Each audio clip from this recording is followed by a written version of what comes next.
I'll give another warm welcome to everyone to Industrial Marketing Live. I'm Peyton Warren, and I'm a strategist here at the industrial marketing agency Gorilla 76, and I'm one of your IML hosts. I am super excited. We have a ton of gorillas on the call today, so all the gorillas, if you could give a little wave, that'd be great.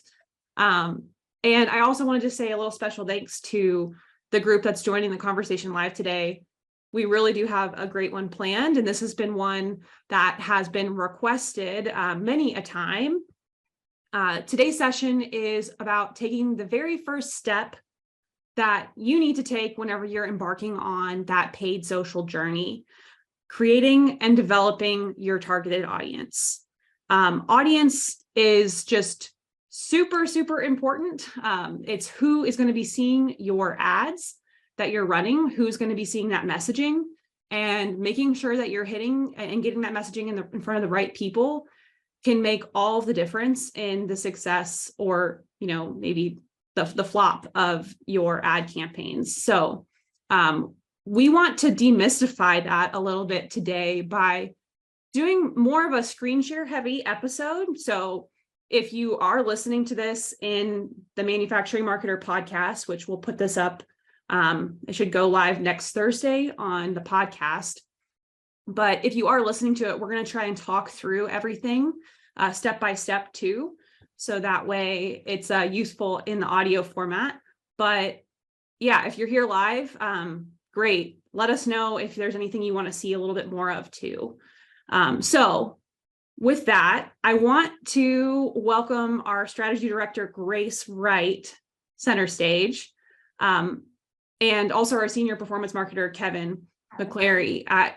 Before we jump into the screen share, I just want to ask the two of you, is there anything you'd like to say to kind of set more context to this conversation today? No, I think we've all just kind of arrived ready to build audiences on the fly. Is there any questions you all have in the audience? Really, as Peyton said, screen share heavy episode. I think the thing I would lead with is that there's no perfect way to build an audience. When we were preparing for this episode, there were a lot of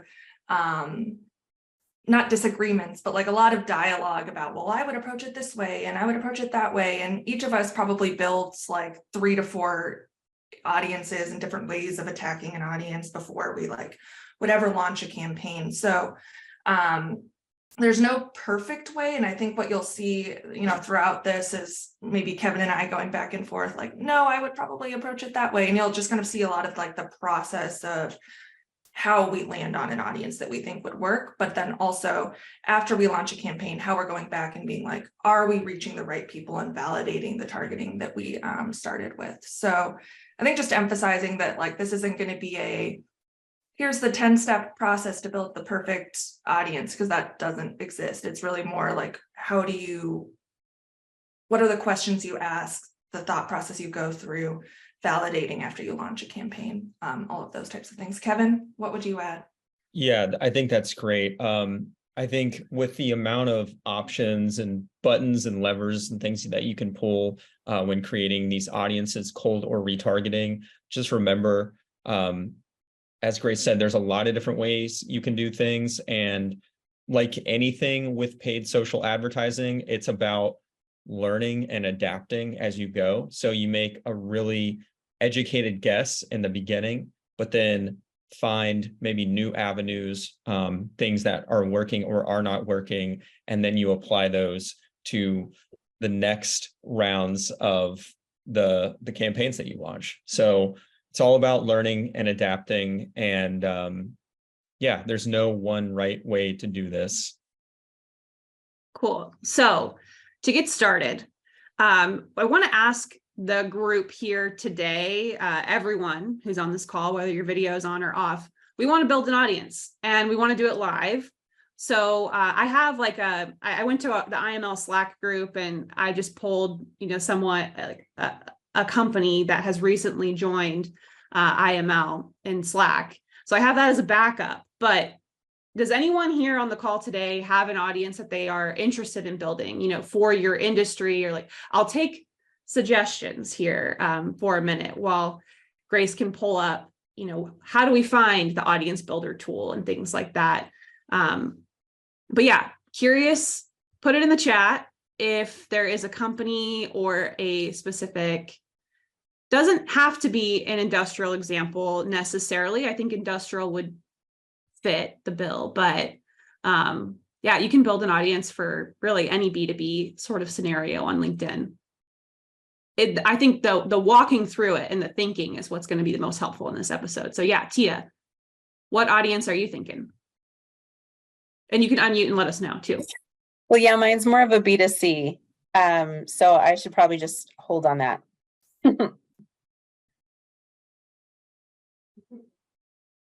All right, cool. Well, then in that case, oh, okay, we see Karen. Reliability engineers in chemical, petrochemical, and manufacturing industries. And then we have machine shop leaders who want to automate their CNC processes with a robot. Karen, we're going to go with you because you came in first. Speed is our friend here. And Speed's your friend with paid social too, honestly. So yeah, Karen, I might ask you to unmute a few times throughout. Hope you don't mind, just to kind of, we might have some questions for you as we're building this audience, but yeah, I think that's a great place to start. Grace, you want to share your screen and start showing us how to find the audience builder? Mm-hmm. So give me just a second. Everyone's seeing Campaign Manager? Yes. Awesome. Okay, so the way you get here, following the breadcrumbs, if you are attached at all to Campaign Manager, you're just going to click this advertise icon up here at the top. You'll get to your Campaign Manager. I'm not going to go there because it would have a list of clients. Don't want to do that. But anyway, so you get here when you want to build an audience. They just changed their layout a while ago. So if I did the screen share a year ago, it would probably have looked different, but the audience builder that LinkedIn has today is just wildly more helpful than a year ago or so. It's a really powerful tool, but you'll just go into this plan section, audiences, and then if you want to build based off of firmographic targeting options, you would go into this saved audience and hit create audience.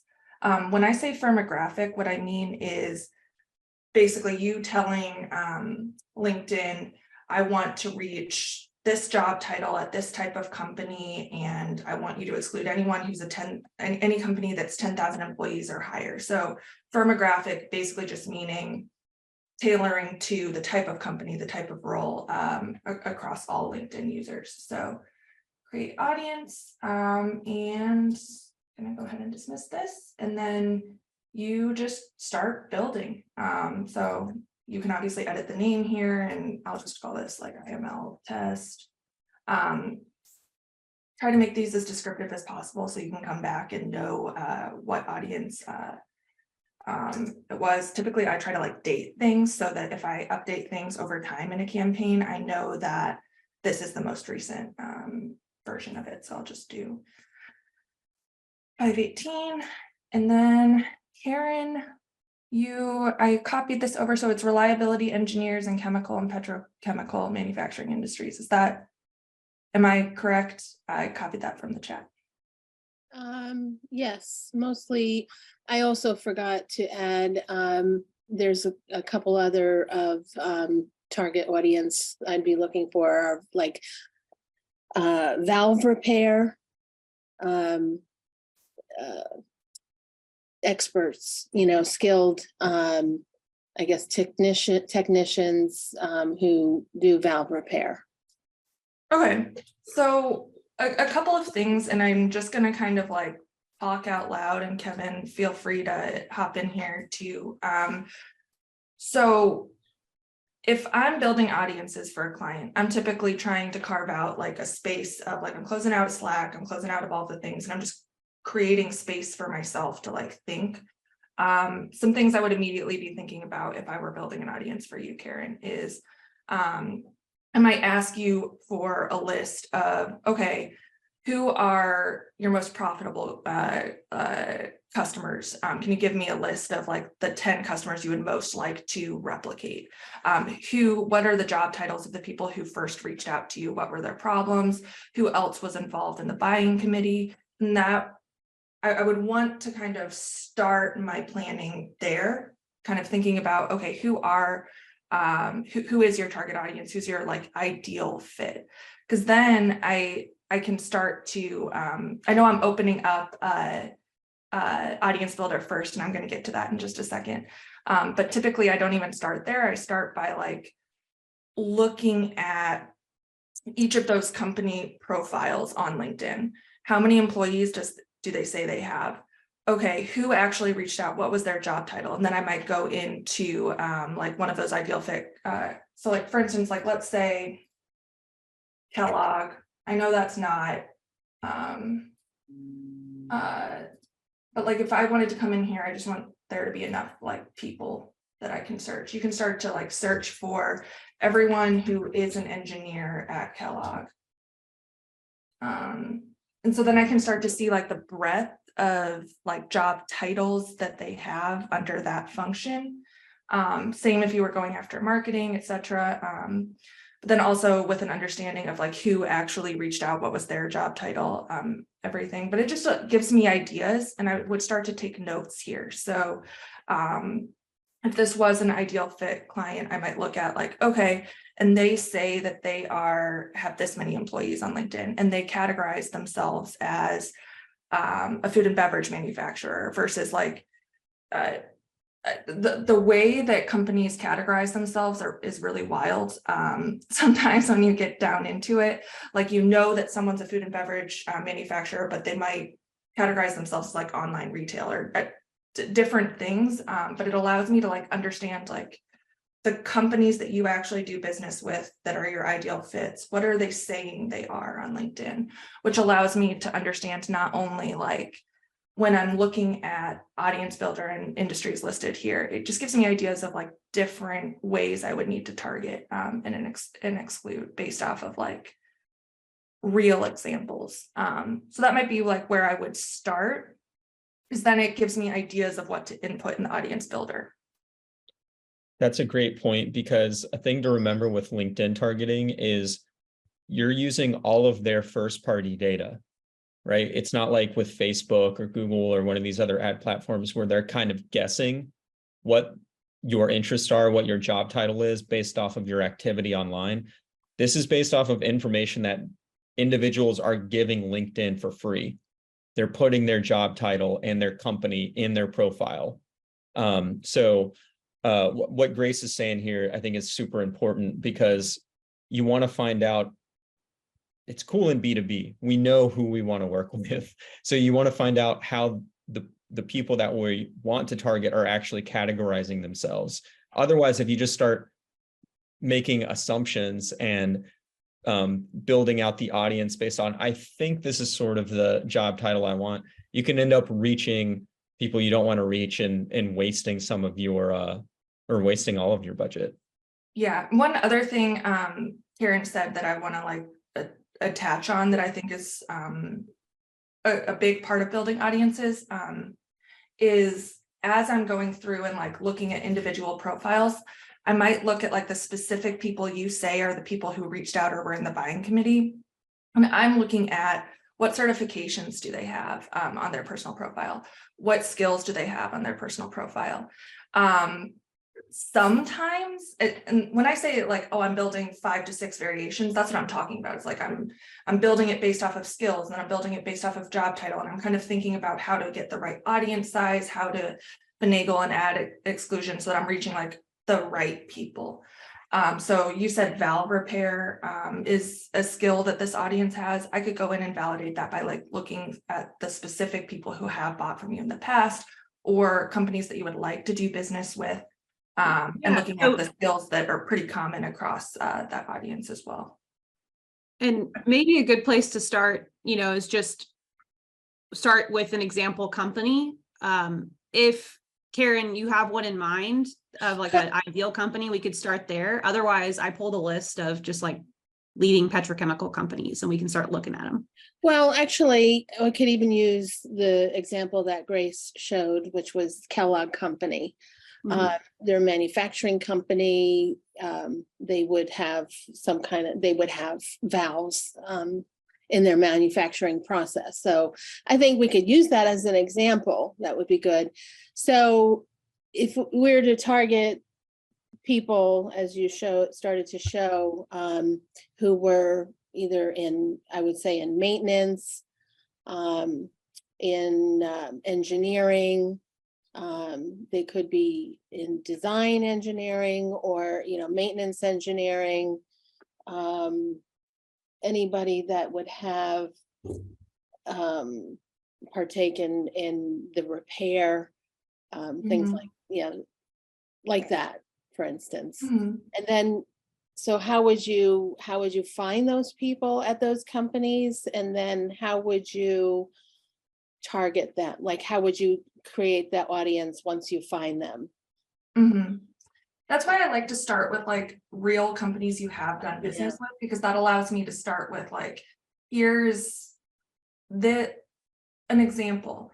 A client that or an audience I've had to build in the past is basically we were going after like food and beverage people, but those who it wasn't clear when I looked at like their past deals. Like I got a list of like who they do business with that they would like to replicate, like their top 15, like if you could get me more of these, that would be great. And I looked at who was actually involved in the buying committee, and it was just really varied in terms of the job titles. So when I tried to do job title targeting, I was going after CEOs, I was going after product marketers, I was going after graphic designers. Suddenly I'm at a 5 million person audience, and there's just not enough budget in the world to reach those people.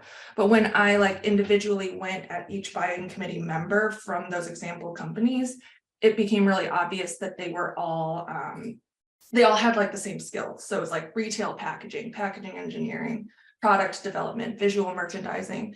So when I was like making that list of like looking at past buyers, it became really obvious that all of them pretty much had those skills, and I was able to build an audience that way that was really cost effective to reach the right people. And over the course of campaigns validated that it was the right audience targeting, was the right people.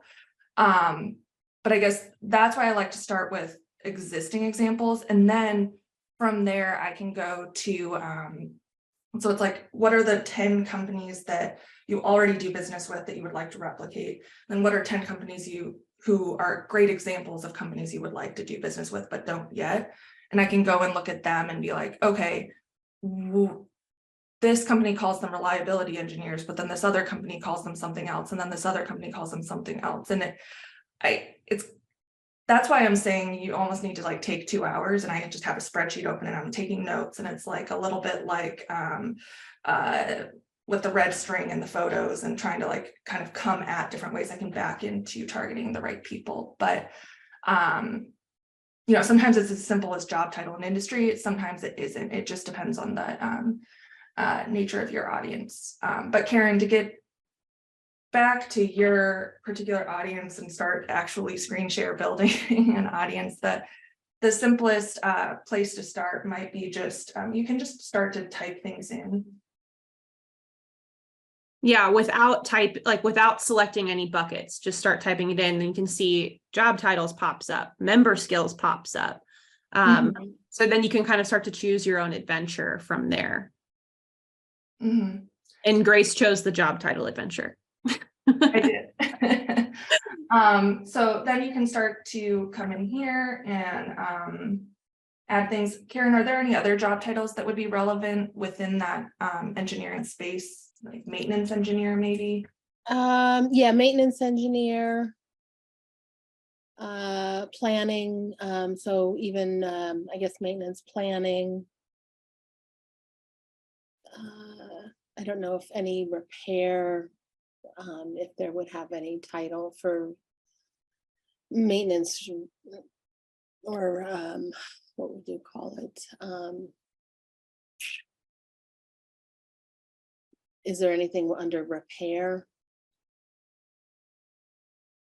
Yeah, like repair specialist, repair technician, kind of the Yeah. person on the It's so line. wide open though. Mhm. But we can narrow this in other ways. So that job title might be really relevant. Okay. So but, repair you know, technician. Repair technician could be in automotive, repair technician could be, so that's where you start to look at, and we'll talk a little bit more about exclusions too. Oh, okay. All right. So Karen, to that point, one of the, and this is something I had in my notes that I absolutely wanted to touch on here because it's the #1 biggest mistake that I see. Like when someone's like, oh, paid social isn't working for us, or hey, this isn't working. Can you take a look at my campaign? Like, and I see it time and again. So I want to narrow in on it. It is, I see like people not using the right and or logic, if that makes any sense. So if I, for instance, only want to target repair technicians, if they also have valve repair as listed as a skill, and they also are in the automotive industry, or they also are in the petrochemical industry, but I have these all listed here. Like they're all so they're all listed in this, like any of these following attributes, I'm going to be targeting anyone who either is a repair technician or has like valve repair listed as a skill. Whereas if I want to narrow, you have to hit this narrow button. Yeah. If that makes any sense. So like layering on that logic correctly, because I often see everything just in this, who is your target audience, with no narrowing. Does that make sense? I want to pause on that point because I think it's really important, especially for industrial marketers who have such niche defined audiences. Use that to your advantage and use that narrow function. So if the target audience there is, those are job titles, then how do you narrow it further to get to their skill that they may have in their profiles? Or can you? Valve repair member skills, which Oh, again, I would want to validate with real examples. Like I would want anything here to be grounded in real examples of your ICP, but in terms of how you do that on LinkedIn, it's people who are a repair technician and also are skilled in valve repair. okay. But you can start to see how this takes shape now, because you're using this LinkedIn audience builder tool. Yeah. So like Grace, if you just scroll down a little bit, right, it should say apply, or and so you can start to see it's a pretty small group. Yeah, so obviously there are issues with this audience, but functionally that's how you would apply that logic within LinkedIn. Yeah, that is small. Was that a group based on a national audience, or I can't remember, or were we still? Okay. It's nationally. It's probably because that valve repair, like too few people are active enough on LinkedIn who are repair technicians to have valve repair listed is probably the issue there. But you could do, and also give me just a second. You can also get like a list of all company industry. So like these are all of the like industry options that you have in here. So it could be like, if we wanted to continue down, say you were targeting the segment of your Kellogg type companies. So if we wanted to go into, you know, more of like the food and beverage side of things, they are, the manufacturing facilities for those where they would use those valves. If you wanted to have specific ad messaging around the fact that these valves work great in FDA, you know, areas that need to be approved by the FDA, things like that. You can start to target, and now you see our audience, because we've segmented it, it's jumped from 690 people to 7,000, almost 8,000 people. so as you're playing around with it, just hit this apply button and it'll this is the power of LinkedIn in my opinion, and this wasn't available a year ago, but now they have like such powerful like real time, like it'll tell you, and here's how I'm interpreting the parameters that you've entered, and it'll tell you here are the companies you're reaching, which allows me to start going in and adding like exclusions, like, well, I don't actually want to go after Cargill. And I can start to like just really refine that targeting in real time. But I, again, always want to start with like, who's my actual audience? How are they representing themselves on LinkedIn to make sure that I'm starting from the right place. Okay. So we've had a few questions come in about, like how many skills to use, if to use skills. I guess like just as a default, do you like to start with skills, or are you more of a job title, industry, audience builder? I'll typically build it every which way. And then I look, so job title and industry is definitely the simplest way to target. And when that works, go for it. But I'll typically build it that way, but then I'll also build it like, okay, and maybe I narrow it by skills. And so this would be an example of job title and company industry. Let me stop sharing my screen really quickly and pull something else up.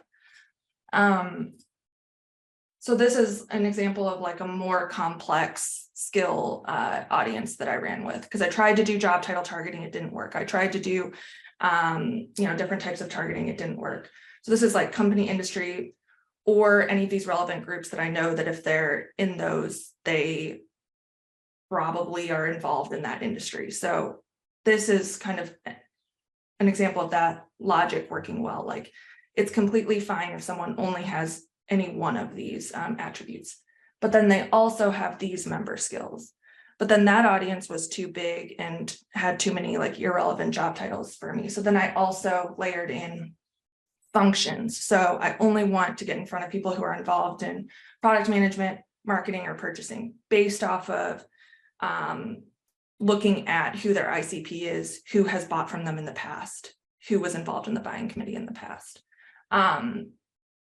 So I guess to answer your question, I build it every single way I know how. And then I look at this, basically what LinkedIn is reporting back to me in terms of like, wow, the companies they're telling me I'm hitting are not the right ones. I must be doing something wrong. Or I'll go in here and like, wow, okay, so I'm hitting a lot of, I don't want to be in front of these people. I don't want to be in front of these people. And then I start adding in a ton of exclusions.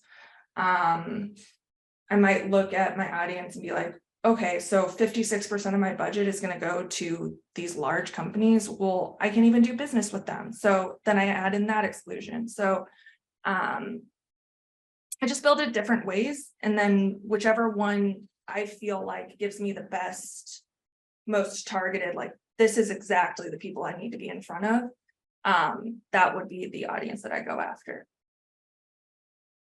So we're getting a lot of questions about, budget. And I think this might be a good time to either pull up that budget calculator and talk through it, unless there's some changes you want to make to this like sample audience here, Grace, and also talk a little bit about frequency. Because right now we're specifically talking about building a cold audience. This means that you are targeting people who may have never heard about your company based on firmographic information. So their job title, their industry, the job function, B2B's sweet spot here. So you've built your audience.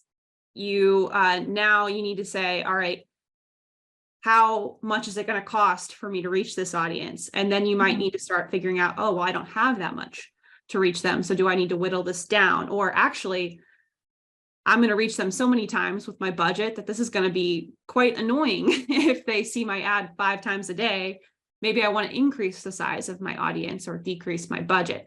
So yeah, I'd love to hear like just thoughts on frequency of like ads, and then like how you're determining your budget, because folks are really curious in the chat about, the minimum budget that they need.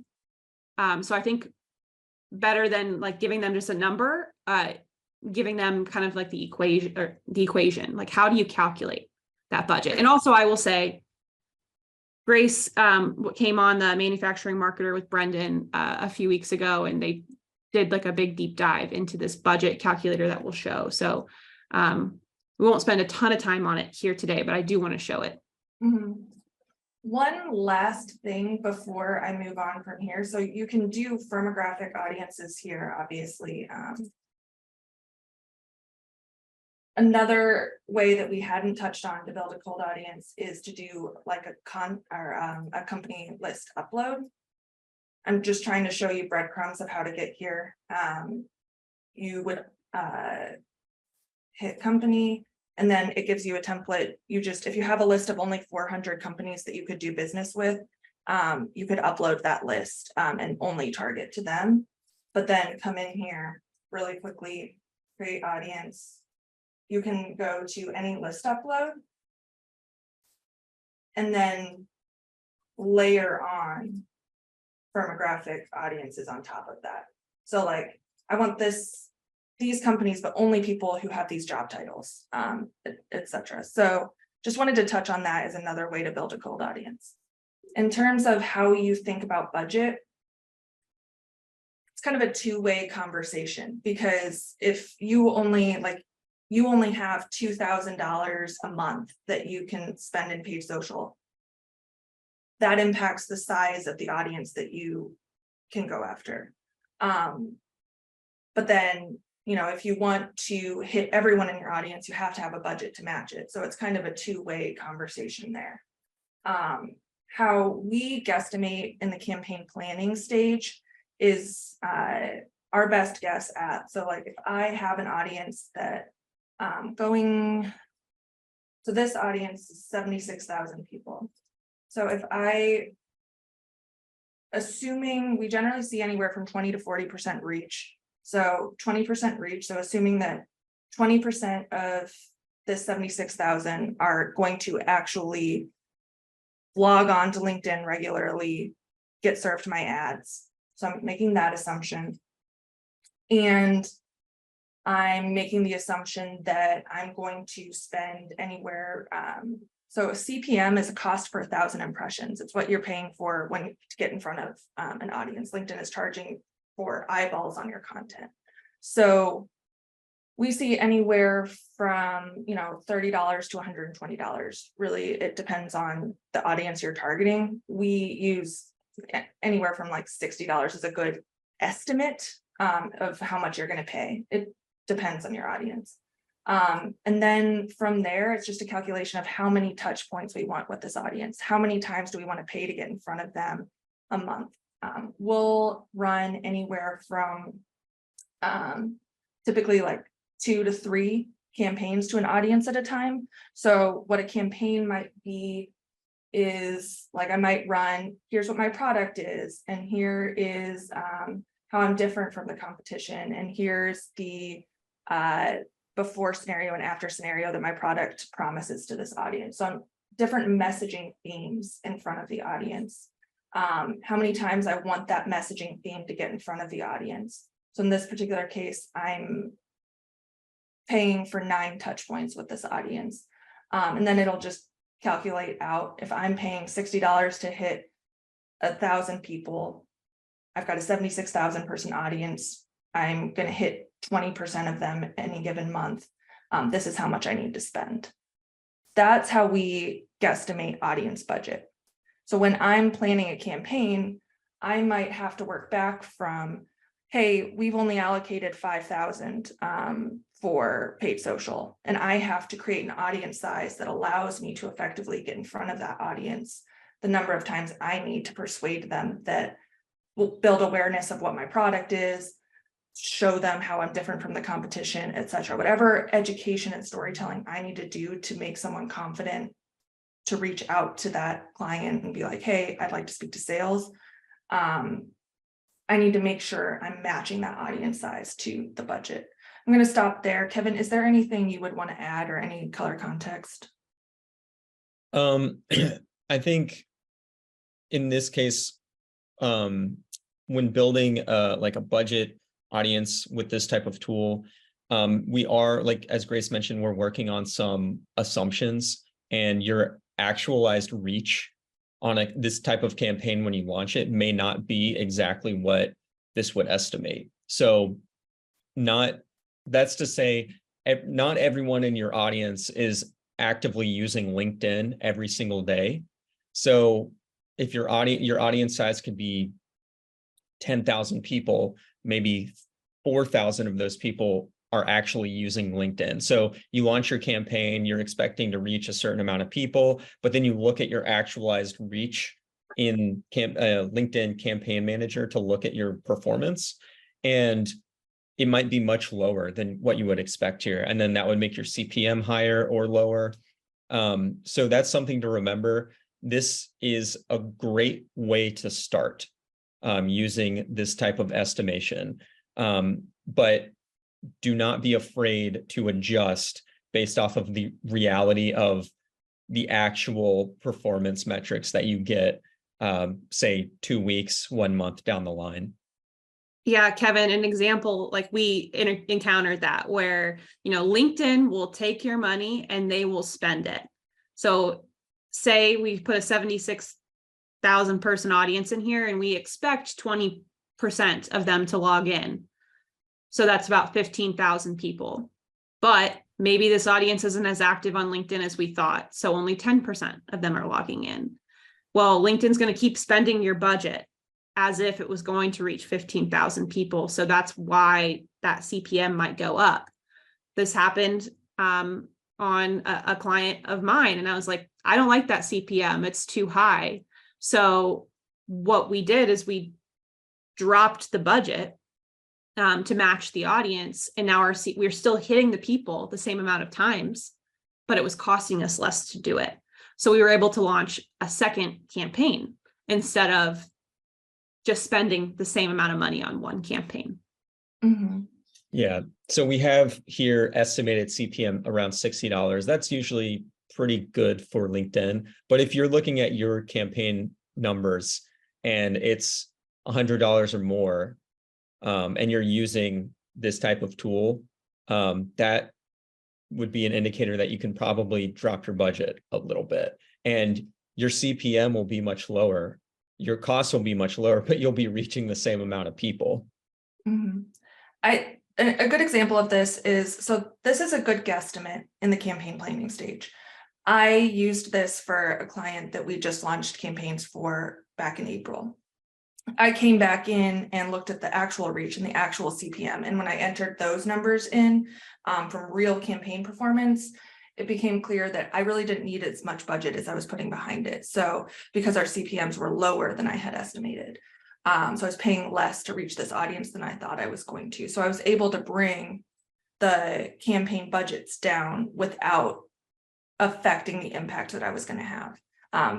So revisiting this after you have real performance is definitely a must.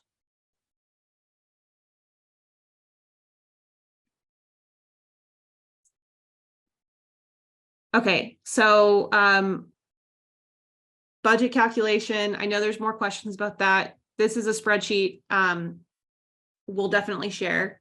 It's something that, like Kevin said, just want to reiterate, it's a great place to start for planning, but you have to put in and think about like the actual reach and your actual data once you get started, because otherwise you'll just keep spending money on things that maybe you don't need to.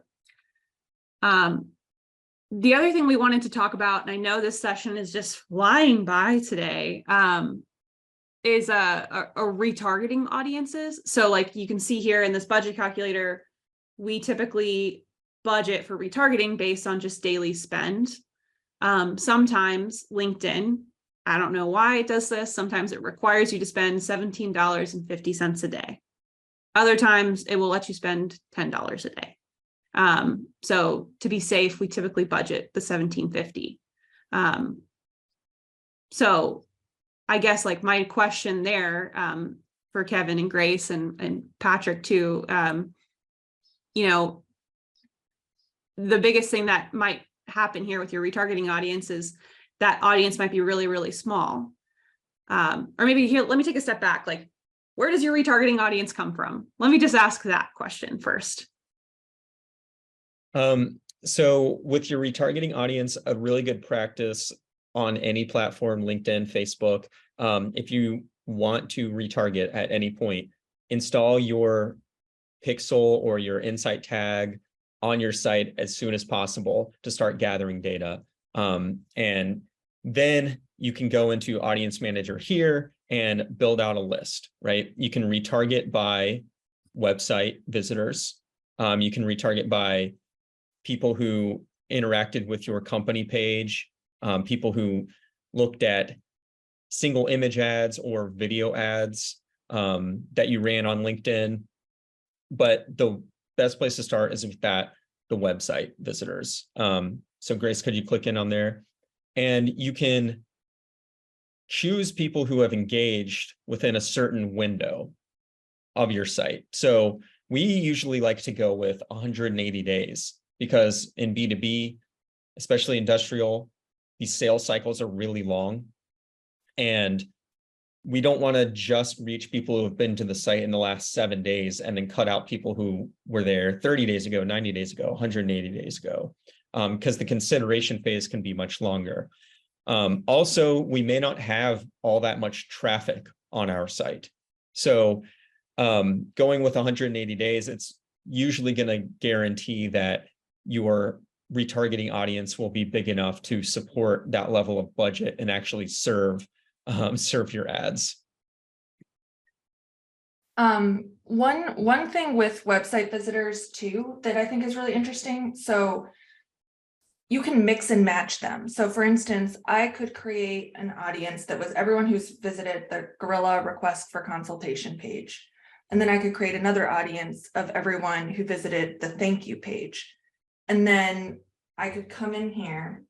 So let's say I've done that. I could come into this audience builder and mix and match them. So I can come to a retargeting audience of website, like I'm just gonna choose a random one here.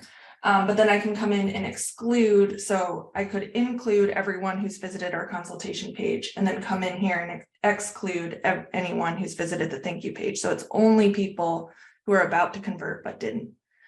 So and just to clarify there, Gorilla, how we like to track conversions is based on thank you page views, because whenever someone fills out a form, they go to a thank you page that says, hey, thanks for filling out our form. Here's what to expect. It's a good experience. That's just our defaults, how we like to do it. So then, as Grace is saying, you can then use those different kinds of web visits and page experiences to layer. Mm-hmm. Yeah, video, people who viewed any, at least 25% of your ad. And what's really great here is that you can choose like individual ads too. Like I want to only target people who have viewed 50% or more of this particular video ad, which is, so if I came in, like this particular like campaign, then I can create that. If we single image ad, again, anyone who's interacted at all with an ad, you can vote by that campaign level. And just like your website, you can choose how many days they've seen, like how many days ago they interacted with that ad. So you can get folks who are either, really recently engaged and maybe because of that, you think they're higher intent, or maybe this is a long running campaign and you just want to make sure that you're staying in front of as many people as possible so you can stretch that window out a little bit longer, which, like we said, in B2B tends to work out. B2C, Tia, like you mentioned earlier, like depending, or if you have like an e-commerce side of your website, maybe that shorter 7-day window works for you if you want to just do, hey, you left this in your cart, and you want to target off of that sort of thing. One other thing, once you start building these audiences, one thing that's really neat is that, so get your insight tag installed, start building different variations of audiences. There's almost near infinite, like 180 days, but viewed this page, but didn't view that page. Like they're mix and match, choose your own adventure on that front. There's a million audiences you could build. Once you build them, you can come in here under analyze to website demographics. this is our website visitors 180-day audience. And I can come in here and I can look at, okay, what companies are included in that? And it's only going to be a representative list. It's not comprehensive, but it gives you an idea of what job titles do they have? What size company are they? It just gives you a little bit of demographics reporting in terms of like who is visiting your exact site, which is really interesting. You could compare to, okay, how does that compare to people who visited my consultation page? Okay, here's how that's different, like general website traffic to people who visited my consultation page. So there's just some interesting insights or conclusions that you could draw from there as well. Okay, I know we are at 50 minutes past the hour, so this is a long episode. I do want to ask, like, just, and you kind of started to look at this, like, as far as like the demographics. We haven't really touched on like developing the audience. So I did want to just quickly like mention, so, okay, you're running your ads to your cold audience or to your retargeting audience.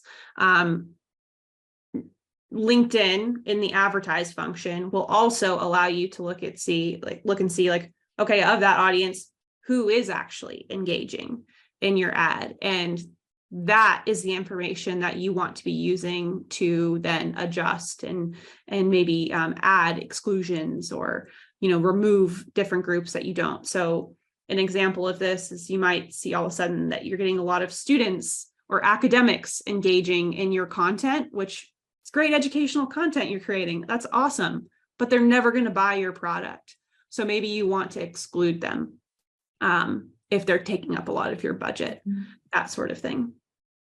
Yeah, and that's one of the first things that we're reporting on in the first month of campaigns is like looking back at that demographics report. Who's consuming your content? Is it resonating with them? Like, are your ads performing well to this audience? In terms of audience in particular, and making sure you're reaching the right people, you would just go to like, you can go to any campaign. Let me stop sharing my screen for just a second.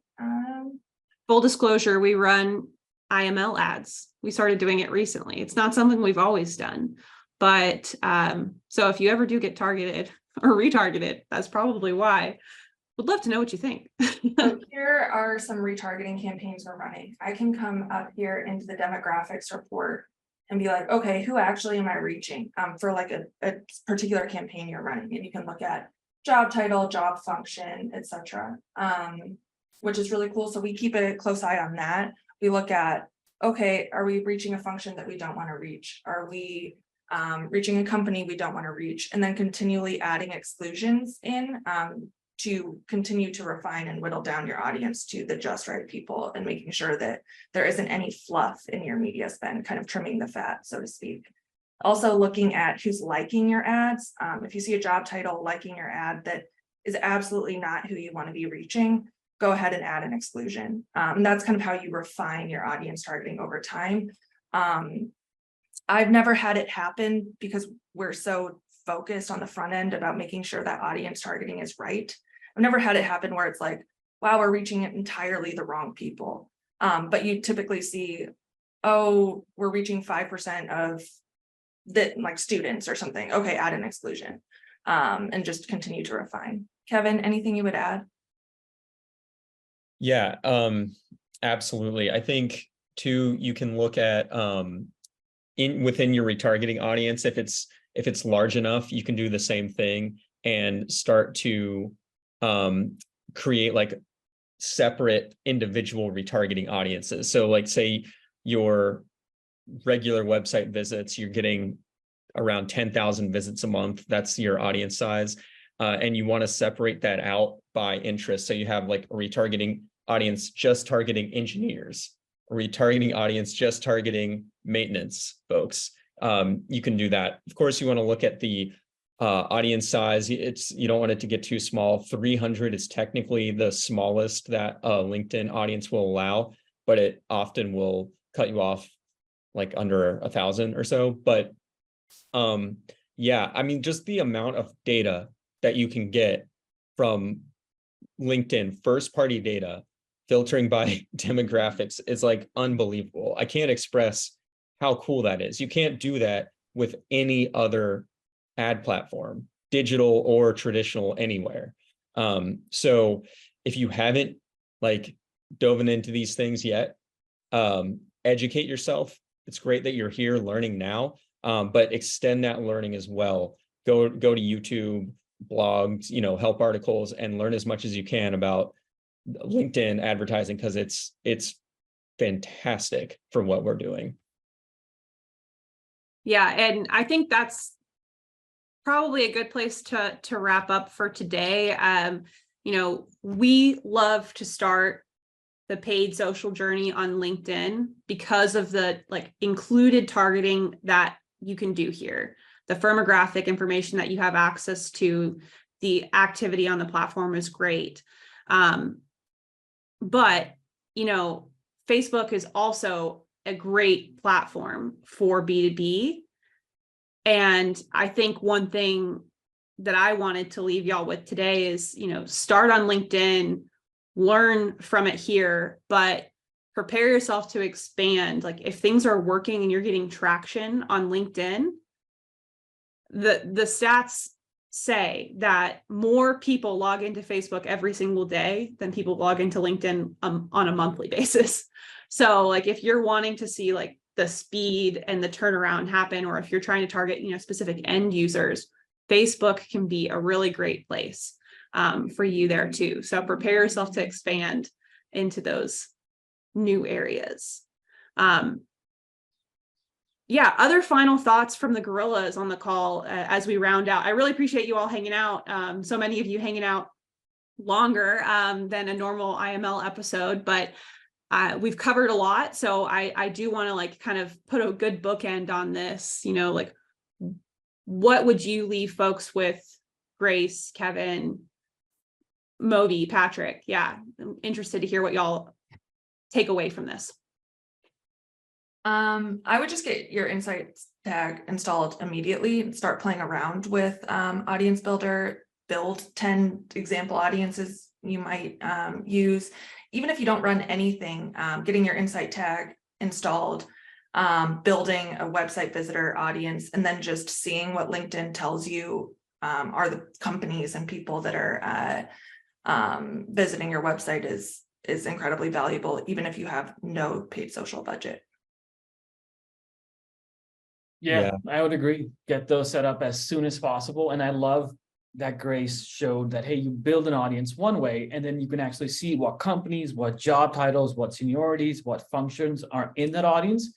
So you can validate your front end guesstimates. Definitely play around with the tool. It is amazing. And it's free, and you don't have to run advertising to see it. So yeah, definitely love that. I touched on it before, but once you launch your campaign, you do all of this audience prep. Look at your actualized reach of your campaign, and then size your budget to what that is. The journey does not end at the launch of the campaign. There is much to do after that, lots to optimize. But maybe we can get into that in another session. Yeah, I think that's a really important, and that was I have a note from Brendan here. Brendan, sorry to miss you all. He's doing some military duty right now, but he wanted me to remind everyone that your audience is not done as soon as you hit publish. Always be testing, always be in there looking at your demographics and learning. But yeah, Patrick, what do you got? I'd say like we've talked about how often you should make changes with maintenance on campaigns and stuff. Audiences are one of the things you shouldn't change super frequently. Like let your campaigns breathe if you launch a new audience and wait at least 3 to 4 weeks. Typically, some of the best metrics you can look at are the in-platform ones. If you're confident that your copy and imagery are stuff that your customer, not audience member, your customer would be interested in, but your audience isn't reacting to it, that means you're probably targeting the wrong people. But let your audience breathe for a bit. Don't switch it out every other week if you don't like what you see there. Awesome.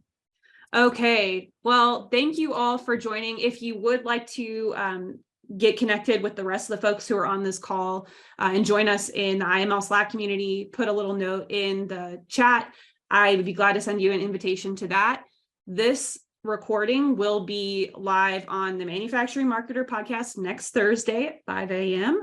And we'll also be putting it up on YouTube. I bet it will be up a little bit early next week. So we will send that out, and we will be sending out that budget tool too, as a good starting place. So thanks again. Our next show is a huge milestone for IML. It's actually episode 50.